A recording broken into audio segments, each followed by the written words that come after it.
World economy is sleepwalking into a new financial crisis. While everyone is distracted by their bread and circuses, uprisings and violent protests are occurring across the world in Europe and Asia in unprecedented numbers never before seen in history, and it is due to a number of factors, not the least of which is economic inequality. In Hong Kong's case, the spark was due to Carrie Lam's controversial extradition bill that would lead to thousands of opponents to China's authoritative and totalitarian police state-like government, to be extradited to the mainland to face imprisonment or worse. Thus far, the people of Hong Kong are determined to keep its independence from the clutches of China's jaws.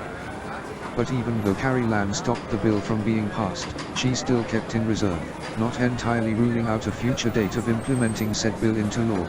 The crisis in Hong Kong still lingers not only because of the ever-growing threat of quite literally handing over Hong Kong to China, but also the devastating economic conditions and poverty that is gripping Hong Kong. Now, it seems that more is at stake in Hong Kong other than extradition. It is the prospects of the future that are being systematically eroded by the growing gap between the rich and poor, with billionaires raking in record profits and investing in autonomous technology, robots, and artificial intelligence, that will cut down a significant portion of Hong Kong's working class, making them destitute in the process. But this extends into Europe and eventually, America as well. The inevitable recession will make the 2008 financial crisis look like Sesame Street by comparison. In Europe, yellow vest protests are flaring up again, while French dictator Emmanuel Macron barks like a dog at a recent town meeting voicing about various proposals and speeches, not limiting to how to reimburse businesses affected by the protests and property damage. Therein lies the question, who is going to pay for it? The answer to that is, of course, the French people, who are struggling to make ends meet while rich oligarchs enjoy the fruits of their labor.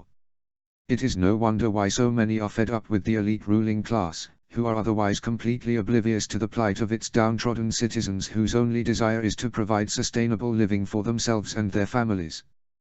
But doing so is proving more difficult day by day as the economic crisis continues to engulf the world in flames, metaphorically speaking. American citizens are also feeling the pinch as evidenced by the recent downturn in consumer spending. Attendance at sports events, movie theaters, and dining out at restaurants is steadily decreasing, even when approaching the upcoming holiday season, which, by economic analysis, is looking bleak for the retail sector. Wages are being stagnated, hours shortened, and credit card limits decreasing. People are literally getting into debt using credit cards to supplement their limited income. The retail apocalypse is hitting businesses hard with record number store closings and vacancies in major cities across America. Rural America is also being hit the hardest, with factories moving overseas for cheap labor and increased profits, albeit at the expense of its workers who poured their blood, sweat, and tears into working for said corporations who own said factories. Meanwhile, the homeless crisis is exploding in California.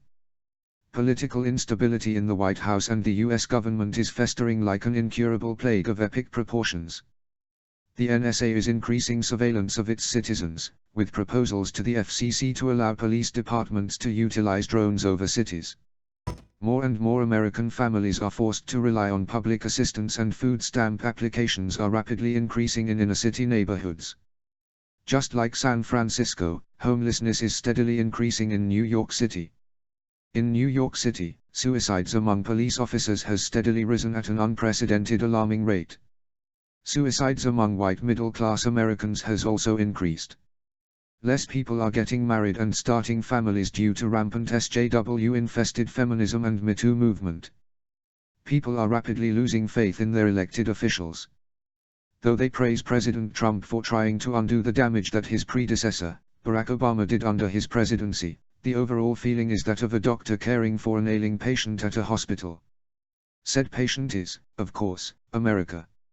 And he's under attack by his political enemies. In lighter news, Joker continues to kill it at the box office while Terminator, Dark Fate and the new Charlie's Angels reboot film bomb.